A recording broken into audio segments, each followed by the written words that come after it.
عسلامة.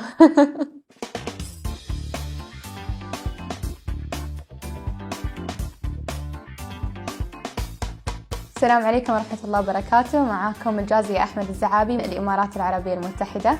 شغوفة وطموحة تجاه المسرح، لذلك قررت أني أنتسب لمؤسسة ربع قرن المختصة في مجال المسرح وفنون العرض.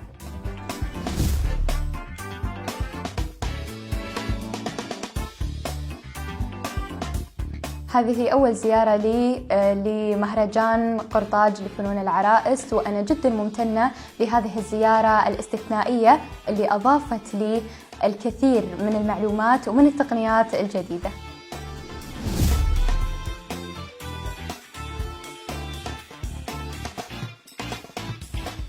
فن العرائس وتحديداً مؤسسة ربع قرن للمسرح وفنون العرض اهتمت بهذا المجال، فأتت بخبراء من عدة دول مختلفة، من بينهم دولة تونس، والله يرحمه كان أستاذنا الأسعد المحواشي هو من المؤسسين والبنائين والمساهمين في إنشاء المسرح وبناءه أو مسرح العرائس بالتحديد في دولة الإمارات العربية المتحدة.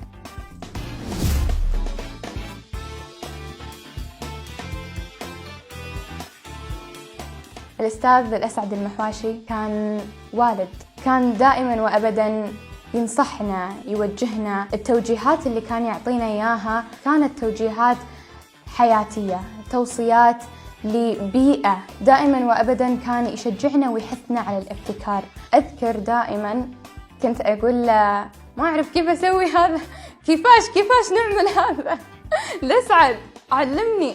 فكان يقول لا تقولين كيفاش نعمل هذا وما أعرف أعمل هذا، جربي وأنا هني عشان أعلمك. كان موجه، كان عمره ما حب إنه يخلي المنتسب يعتمد على شخص غيره، وهذا الشيء اللي يمكن راح يكبر ويانا وراح يتم ويانا، غير الذكريات اللي تقاسمناها وياه الله يرحمه. مستحيل ننسى الأشياء البسيطة الذكريات اللي كنا نقعد نضحك ويا بعض. حتى كتابة السيناريوهات كان يأخذ بأفكارنا منها.